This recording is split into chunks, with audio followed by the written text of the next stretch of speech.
Hello there, Sir from 17 once again, bringing you to the second section, to Chapter 12, in my Human Revolution Give Me Deus Ex difficulty video walkthrough.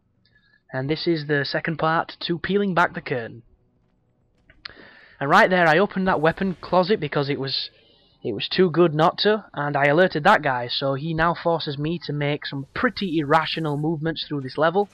And I come over here thanks to the use of my cloak, and because I'm just I'm like a guy with a sore tooth, I just can't stop touching it. I see all these lockers and I want to open them, and they do nearly alert them to my presence, so it's not the best strategy to do, but I just can't help myself. And here he comes.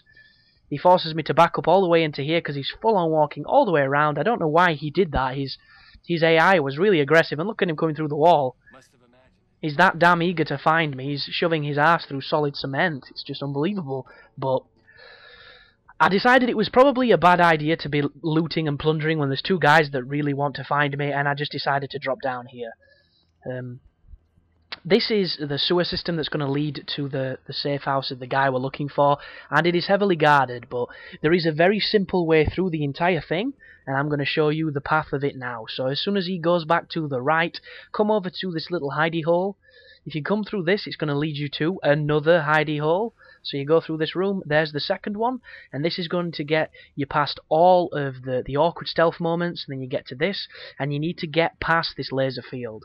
So if your hacking abilities are high enough, you could just hack your way through it. Unfortunately, mine are not. So what you have to do is you have to wait for the one silly bastard that takes about 20 minutes to decide what he's doing, and he will come off on a path that will pass all the way through this corridor, past where we're sitting. He will stop where the lasers are, the lasers will go down, and just like previous mechanics, we have to go through the lasers when he stood there deactivating them. And that is the same mechanic we've used a couple times before, so you should be pretty good at it now and pretty good at spotting it too. But as you can see, the guy takes forever to come, and that's another horrific thing that people could turn into some kind of sexual connotation. I don't know why I keep saying that word. It should be forever banned. He takes forever to arrive. I need to get arrive in my vocabulary rather than the word come, because it's got too much of an internet connotation now. You can't say... There are certain words that are just illegal now thanks to the internet, because every time you say them, some dude in the corner's sniggling, his mate next to him is full on belly laughing, and everyone else just thinks you're gay. So you just got to be careful.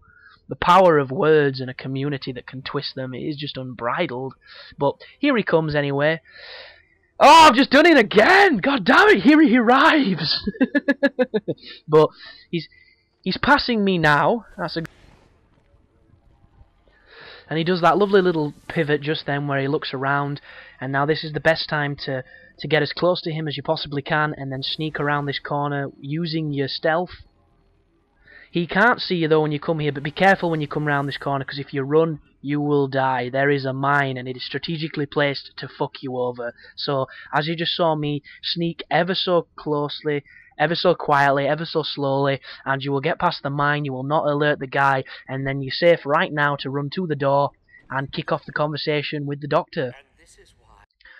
And this is an important conversation. I don't know if the guy kills himself, if it counts towards the no kills throughout the game, because he wouldn't have died by our hand, but we do have the power to talk him down from suicide. And the easiest way to do it is to mention his children. And if you have the persuasion level meter and the augment, the social network augment, this is very simple to do. You just have to keep poking the right spots, and then as soon as the message comes up, what will your kids do when you're gone type of thing, that's the one that is the real kicker and wins this conversation for you. Think about it. Are you really so here we go. Clint is telling him what needs to be done, and he's an Omega, we see just there, full 3 bars of Omega, so you want to be replying with the right hand suggestion. And he's also slightly balding, so he doesn't have much to live for. I mean, I can't think of anything worse, can you? Practically the end of the world. But we are coming towards the end of the game now. We have a couple of little missions to do for Tong once again, and then we're going to be moving to the last area. And the last area is an interesting one, because from there it's the end of the world, pretty much.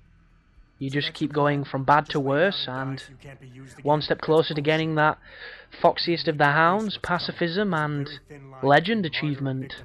Which, I haven't mentioned, but you're not going to see the Legend achievement pop up.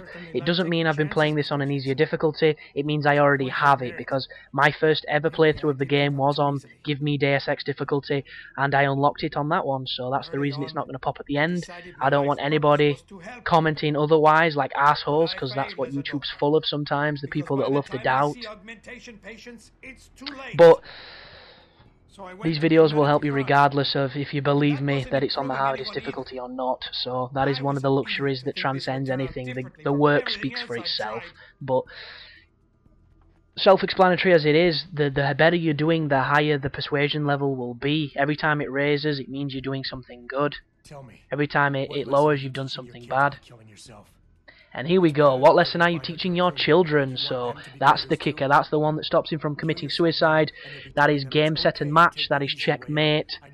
He's practically knocking over his king right now because there is nothing he can do. We've just guilt-tripped him into conceding, which is always a good thing. I'm surprised he didn't shoot us just then. How dare you, motherfucker! You poked me in the balls! But there you go. Apparently he's earned his death, which is an interesting concept. How do you earn death? So one day you just phone up God, you're like, hey God, having a tough time, I think I've earned my death. And God nods and gives you some soothing words in your ears, and next thing you know you have an aneurysm. I don't really know. But in this room, make sure you explore it, because you'll get some lovely goodies. There's some revolver rounds. You can take the revolver off the table. If you successfully do the Ghost and the Smooth Operator bonus, you're going to be one step closer to another Praxis kit. And right now, he's telling you about... there you go. He's telling you what Malik's telling you. And this is the last time you're going to be in Detroit, so make the most of the side quests, make the most of doing what needs to be done. And we're going to be flying to Hampshire, and everything is going to change. Things are going to kick off. Nothing's going to be the same as it was before. We're going to be the edge. It's the end of the world. Wow, all that good stuff. And you've got to hack this lovely high voltage meter before we can get through this gate, which is a bit redundant after all that stealthing we've just done, but if there was ever a mechanic put into a game that was trying to, you know, elongate certain areas of it, this could be guilty of that, maybe? You'll have to drop a comment if you agree, disagree. I actually thought the hacking was kind of good, because when you first do the hacking, you stare at that grid and you think, Jesus Christ, this is the most complicated thing since, you know, Sudoku in a foreign language, which wouldn't make any difference because it's numbers, but you know, I've said it now, fuck it.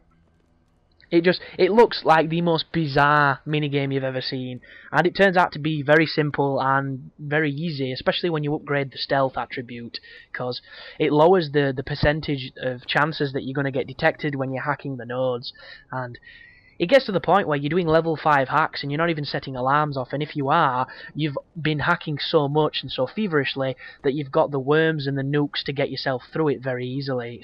It's really strange, but once you're ready to leave, you have to return to the Sharon building. Don't know if that's a wordplay on Sharon, who is obviously the boatman, the legendary tollkeeper from mythology, who ferries you to the land of the dead. And then you go up into the elevator, and you go to the top, and you get on the helipad, and you and Malik are off to Shanghai once more. I should have stopped off at the shop so that I could sell this revolver and any other stuff for when I get into Hengsha. I could go and buy things from the limb clinic, but I was so adamant on not going to the clinic to upgrade my stuff that I didn't go at all, and I think it screwed me. Because I might not have made it clear in the last video, but if you upgrade your software on your augmentations in the limb clinic to stop you from having those glitches, when you go up against the third boss, he uses it against you, and all it does is it messes up your HUD, so your HUD is flashing constantly. It looks like you're at some kind of drug rave, and it's a pain in the ass. It doesn't stop you from doing your abilities, it doesn't stop you from anything, but you can't see your life, you can't see your radar, you can't see anything, and it makes the fight significantly more challenging than it should be. Although that fight is really hard unless you cheese him, because the guy kills you in one shot. One fucking shot. Unbelievable. Unless you're upgrading the dermal plating armor, because then you can probably take a beating, but I haven't done it, I intend to do it, and I won't be doing it on this guide because it's already recorded, people, so hopefully you should be seeing it soon. But here we go, the end of the level, so thanks for watching, guys. I hope it helped. It's a slightly shorter one than the ones you've been expecting, but there are some long ones coming up, so do bear with those. And as always, you take care now.